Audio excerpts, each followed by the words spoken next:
सबसे पहले आज राष्ट्रकवि रामधारी सिंह दिनकर का जयंती है। मैं बड़े मन से उनको प्रणाम कर श्रद्धा सुमन देकर मेरी बात की शुरुआत करना चाहता हूं। दिनकर जी की कविताओं ने न केवल आजादी के आंदोलन को धार दी, उनकी लेखनी ने भारतीय संस्कृति को भी मजबूती प्रदान करने का काम किया। मित्रों, आज जब मैं यहां आया हूं तब पूरण देवी मंदिर की मां पूरण देवी को बड़ी श्रद्धा के साथ प्रणाम कर मेरी बात की शुरुआत करना चाहता हूं।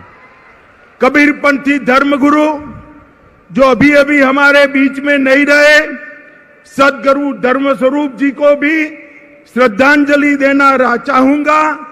ये भूमि बड़े बड़े लोगों का जन्मस्थली रहा है। महान कथाकार फणीश्वर नाथ रेणु की यह जन्मभूमि रही। बिहार के पहले दलित मुख्यमंत्री श्री भोला पासवान शास्त्री को भी इसी पूर्णिया जिले ने दिया। हिंदी के प्रकांड विद्वान अनूपलाल मंडल, प्रसिद्ध बांग्ला लेखक और राजनेता सतीनाथ भादुड़ी, लक्ष्मी नारायण सुधांशु, साहित्यकार जनार्दन प्रसाद द्विज, अनेक लोगों ने इस भूमि में कई क्षेत्रों में अपना अपना योगदान दिया है। मित्रों, आज मैं यहां सीमांत जिलों में जब आया हूं तब लालू और नीतीश की जोड़ी को पेट में दर्द आ रहा है। वो कह रहे हैं कि झगड़ा लगाने आएंगे, वो कह रहे हैं कि कुछ करके जाएंगे। भाई, झगड़ा लगाने के लिए मेरी जरूर नहीं है लालू जी, आप पर्याप्त हो झगड़ा लगाने के लिए। आपने पूरा जीवन एक काम किया है।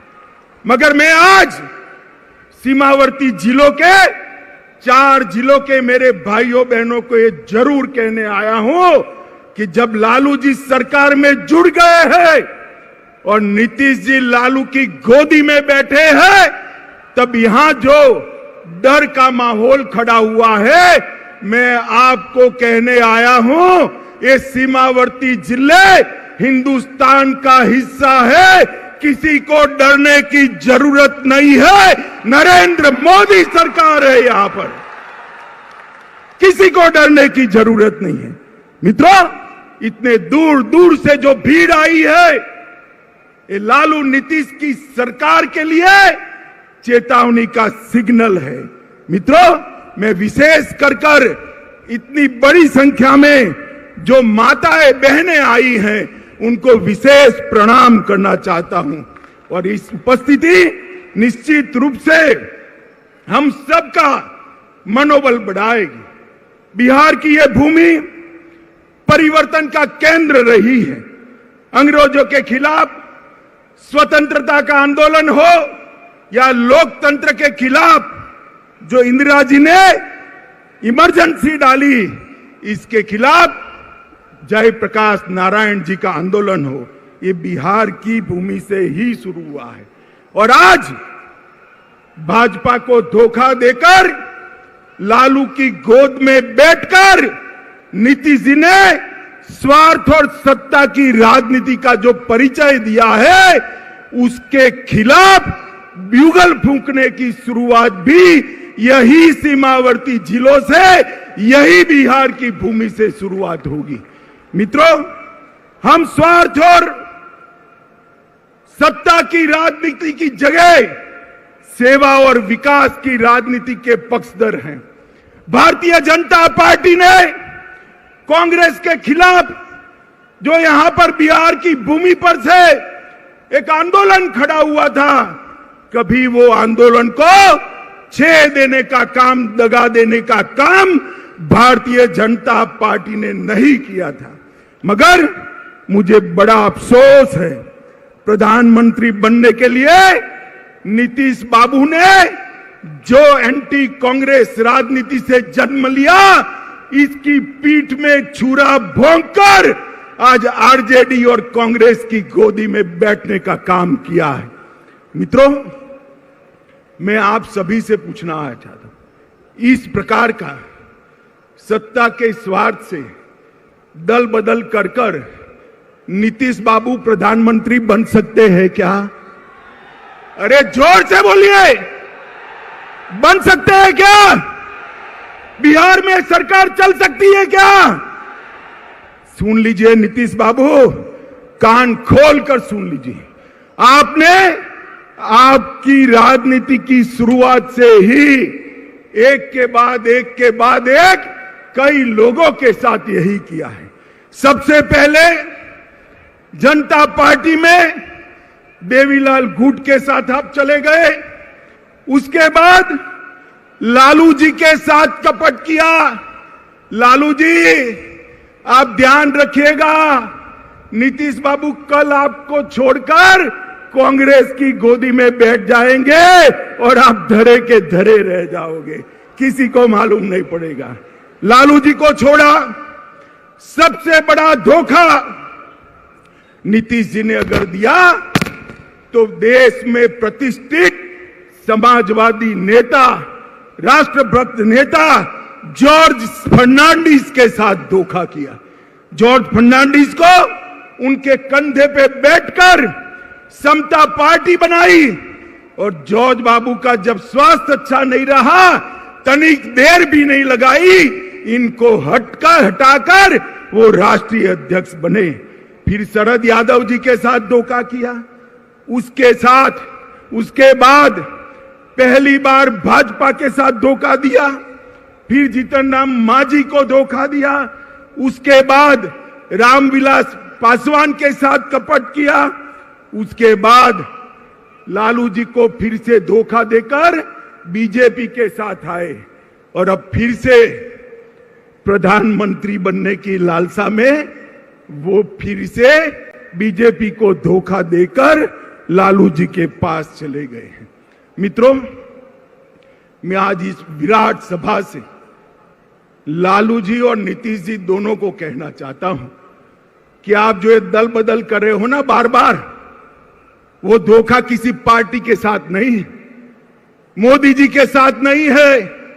ये धोखा बिहार के जनादेश के साथ है, बिहार की जनता के साथ है। मुझे बताओ, सीमांत जिले वाले सभी लोग, आपने जो वोट दिए थे वो लालू जी के साथ जाने के लिए वोट दिए थे या मोदी जी के साथ जाने के लिए? जोर से बोलिए, मोदी जी के साथ जाने के लिए वोट दिया था ना? अब आएंगे, उन्होंने कहा है हम भी जाएंगे, तो हिसाब पूछना कि भाई वोट तो मोदी जी के नाम से लिया था, अब लालू के साथ पहुंचकर हमारी सलामती क्यों क्वेश्चन मार्क कर दी? आज सीमावर्ती जिलों में एक आशंका बनी हुई है। मैं सभी को कहने आया हूं, कोई डरिएगा नहीं। लालू नीतीश की जोड़ी भले आ गई, ऊपर नरेंद्र मोदी की सरकार है, किसी की हिम्मत नहीं है सीमावर्ती जिलों में मनमानी करने की। मित्रों, मोदी जी ने एक बड़प्पन दिखाया था, हमसे आधी सीटें आई थी, आधी सीटें। नीतीश बाबू आप आधे बनकर रह गए थे, फिर भी हमने बड़प्पन दिखाकर आपको मुख्यमंत्री बनाया था, क्योंकि मोदी जी ने वादा दिया था हम नीतीश बाबू के नेतृत्व में लड़ेंगे। मगर आप जैसे ही लोकसभा का चुनाव नजदीक आया, प्रधानमंत्री बनने के लिए कांग्रेस और लालू जी की गोदी में बैठ गए। आप क्या मानते हो, बिहार की जनता आपको जानती नहीं है? नीतीश बाबू 8 साल पहले की बात मैं याद कराना चाहता हूं। 14 में भी यही किया था। लोकसभा की 2 सीटें रह गई थी आपकी, कहीं के न रहे थे, न घर के रहे थे, न घाट के रहे थे। ये लोकसभा का चुनाव 24 का आने दो। मैं कहता हूं ये लालू नीतीश की जोड़ी के बिहार की जनता सुपड़ा साफ करने वाली है। और 25 के चुनाव में भी हम पूर्ण बहुमत के साथ यहां भारतीय जनता पार्टी की सरकार बनाने जा रहे हैं। मित्रों, नीतीश कुमार कोई राजनीतिक विचारधारा के पक्षधर नहीं है। वो समाजवाद छोड़कर लालू जी के साथ भी जा सकते हैं, जातिवादी राजनीति कर सकते हैं।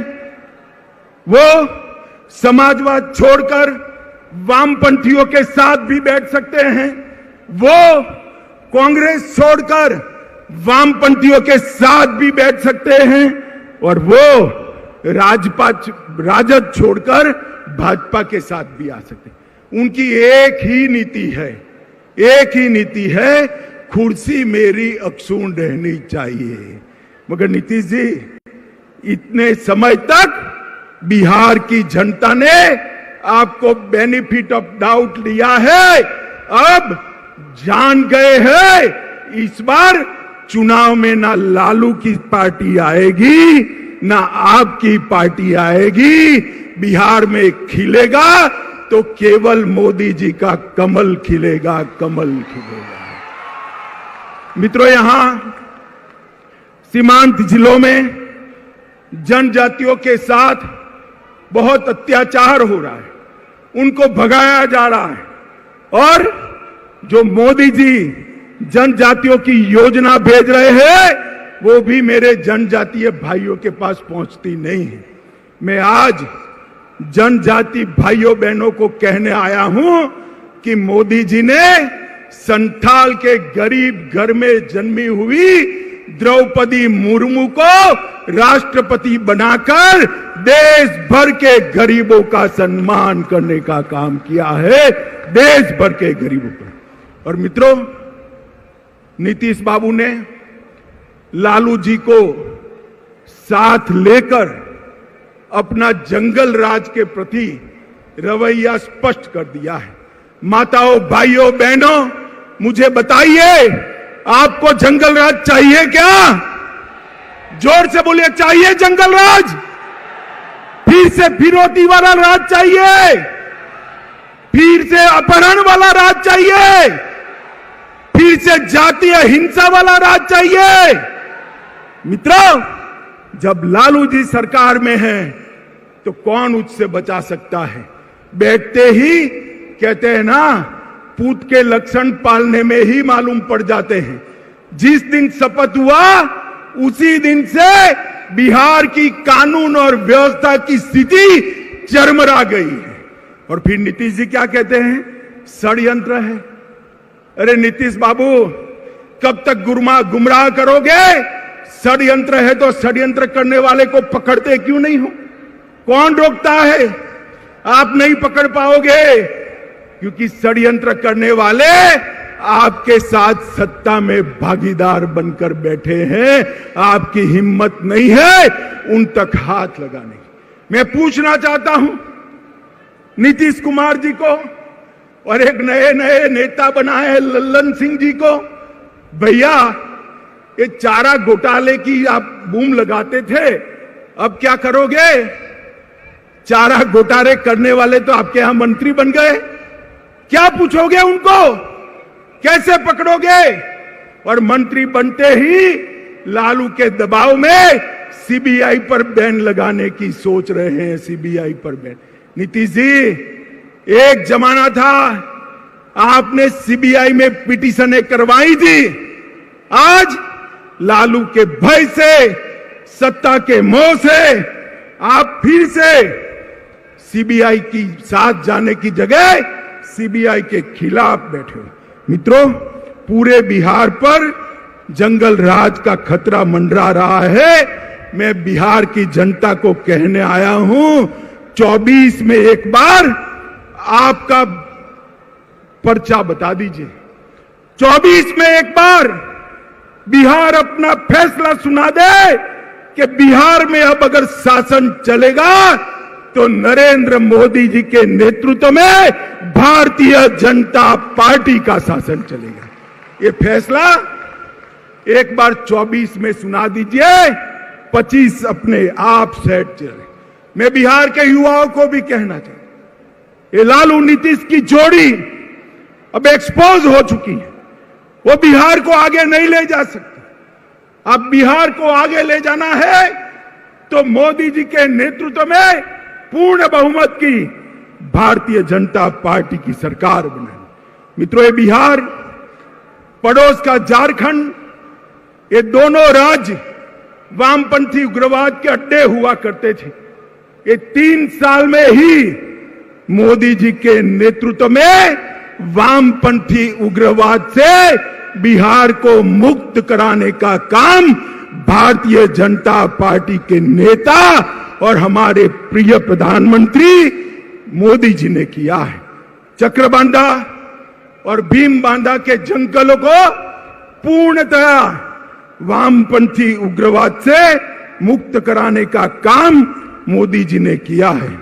मित्रों, मोदी जी गरीबों का सशक्तिकरण करना चाहते। मोदी सरकार गरीबों की सरकार है। मैं आपको पूछना चाहता हूं, मेरे साथ दोहराइए, मोदी सरकार गरीबों की सरकार है। आप मुझे बताइए, मोदी सरकार किसकी सरकार है? जोर से बोलिए, मोदी सरकार किसकी सरकार है? 50% से ज्यादा आबादी बिहार की गरीब आबादी है। मोदी जी ने करोड़ों लोगों को घर देने का काम किया। बिहार के घरों में 100% बिजली पहुंचाने का काम किया। मेरी माताएं बहनें बैठी है, लाखों की संख्या में गैस के सिलेंडर पहुंचाने का काम किया। 5 लाख तक बिहार की 50% आबादी को स्वास्थ्य का पूरा खर्चा माफ करने का काम नरेंद्र मोदी सरकार ने किया। हर घर में शौचालय पहुंचाने का काम किया। जोर से ताली बजाना मेरी ये बात के बाद। 2 साल तक कोरोना के टीके लेने के बाद 2 साल तक हर गरीब को प्रति व्यक्ति प्रति माह 5 किलो राशन मुफ्त में देने का काम नरेंद्र मोदी जी ने किया है। हर एक के घर में बैंक अकाउंट पहुंचाया। आपका फायदा डायरेक्ट बेनिफिट ट्रांसफर से आता है। अब लालू के बिचौलिए आपका हक नहीं ले सकते। ये काम नरेंद्र मोदी सरकार ने किया। बिहार के विकास के लिए मैं सीमांत क्षेत्र की बात करता हूं। ये पूर्णिया में हवाई अड्डा बन गया। लगभग 12 जिलों के लोगों को बागडोगरा या पटना नहीं जाना पड़ेगा। यहां से सस्ते हवाई जहाज में बैठकर दिल्ली और मुंबई जा सकते। अरे ताली बजाओ भाई, हवाई अड्डा आप लोगों के लिए बनाया है। महेशकुंड, सहरसा, पूर्णिया 1000 करोड़ से नेशनल हाईवे 107 का दोहरीकरण करने का काम किया। पूर्णिया खगड़िया रोड को 2 लेन बनाने के लिए 650 करोड़ दिए।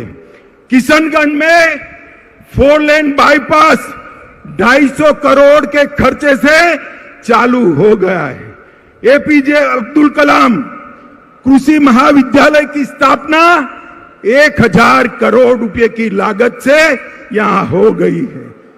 1900 करोड़ रुपए की लागत से मनिहारी साहेबगंज के बीच में 6 किलोमीटर लंबा 4 लेन ब्रिज गंगा के ऊपर बनाने का काम का शिलान्यास हो चुका है। 45,000 करोड़ की लागत से गगलिया, अररिया और सुपौल रेलखंड का काम भी ये भारतीय जनता पार्टी की सरकार ने चालू कर दिया है। बिहार के भाइयों बहनों, सीमांत क्षेत्र के भाइयों बहनों, मोदी जी ने 2015 में कहा था कि हम 1,25,000 करोड़ रुपया बिहार के विकास के लिए खर्चेंगे। मैं 7 साल के बाद यहां आया हूं। नीतीश बाबू, मुझे मालूम है आप मेरा भाषण सुन रहे होंगे, नुक्स निकालते होंगे, जरा कागज पेन लेकर लिख लीजिए। मैं 1,35,000 करोड़ का हिसाब लेकर आया हूं। महामार्ग निर्माण के लिए 14,000 करोड़ रुपया और भी बढ़ गया है। ग्रामीण सड़क के लिए 9,000 करोड़ रुपया कहा था, 22,000 करोड़ खर्चा है। रेलवे के लिए 2.7 हजार करोड़ कहा था, 56,000 करोड़ खर्च किया है। हवाई अड्डे के लिए 600 करोड़ कहा था, 1,280 करोड़ रुपया खर्च किया है। पर्यटन के लिए 1,550 करोड़ कहा था, 1,600 करोड़ खर्च करा है।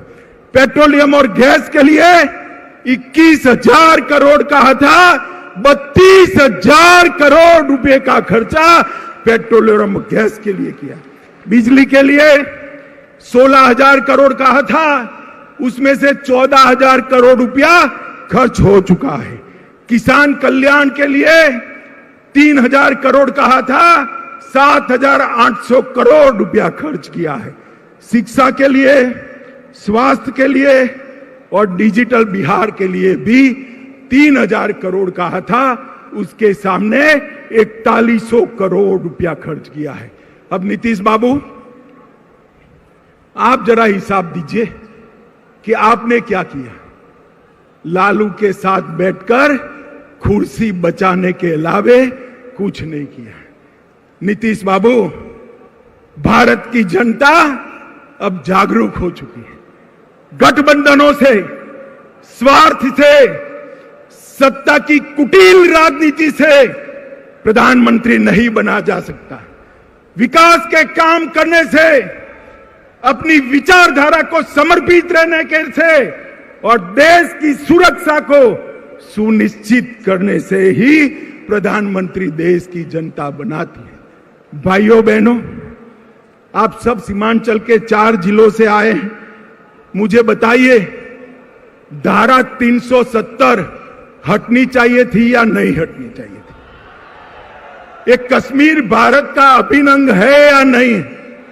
जोर से बोलिए जरा, और जोर से बोलिए। अब मैं नीतीश जी को कहता हूं, वो लालू जी एक बार बोल दे कि धारा 370 हटाई, मोदी जी ने अच्छा किया। जरा एक बार तनिक बोल दो। आप सब तो हाँ बोलते हो ना भाई, जरा जोर से बोलो, हाँ बोलते हो ना? अरे आपकी हिम्मत नहीं है। मोदी जी ने 5 अगस्त 2019 को सालों से भारत माता के सर पर लगा हुआ कलंक अपने डस्टर से पोंछ दिया। धारा 370 को उखाड़कर कश्मीर को हमेशा के लिए भारत के साथ दिया।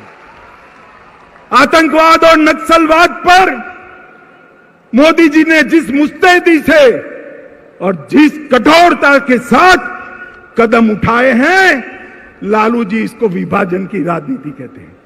लालू जी, आपके समय में बिहार में क्या हो रहा था वो सबको मालूम है। मालूम है ना भाई? सीमांत क्षेत्र के लोगों मालूम है ना? माताओं बहनों को मालूम है ना? दिन दहाड़े अपहरण होते थे, फिरौतियां मांगी जाती थी, हत्याएं होती थी, हत्याकांड होते थे और लालू जी लठ रैली निकालते थे। अब गांधी मैदान में लालू जी और नीतीश जी दोनों लठ रैली निकालेंगे और नीतीश जी अपने कंधे पर लालू जी को लेकर निकलेंगे। कैसा दृश्य होगा भाई, बताओ। माताओं, भाइयों, बहनों, इस स्वार्थ की राजनीति से ऊपर उठकर हमने विकास की राजनीति की ओर जाना है। बिहार के युवा में मेगा है, बिहार के युवाओं में बुद्धि है, बिहार के युवा में मेहनत करने का जोश है, मेहनत का स्वभाव है, मगर बिहार विकसित नहीं हुआ। आज जहां जहां मोदी जी की पूर्ण सरकारें हैं, वो वहां देख कर आइए कि इस प्रकार का विकास हुआ है। मैं आपको एक बार कहना चाहता हूं, आपने भाजपा को हमेशा वोट दिया मगर लंगड़ी सरकार बनाई। एक बार भाजपा को पूर्ण बहुमत दे दीजिए, हम बिहार को देश का सबसे विकसित राज्य बनाएंगे। मित्रों, विकसित राज्य। मुझे बताइए माताओं, भाइयों, बहनों, ये नीतीश लालू के गठबंधन को आप स्वीकार करते हो क्या? जरा जोर से बोलिए, पूरा बिहार देख रहा है आपको। स्वीकार करते हो क्या? अरे कैमरे वाला भी मेरे पर से हटकर पीछे जरा देखे। मैं फिर से पूछता हूं, स्वीकार करते हो क्या?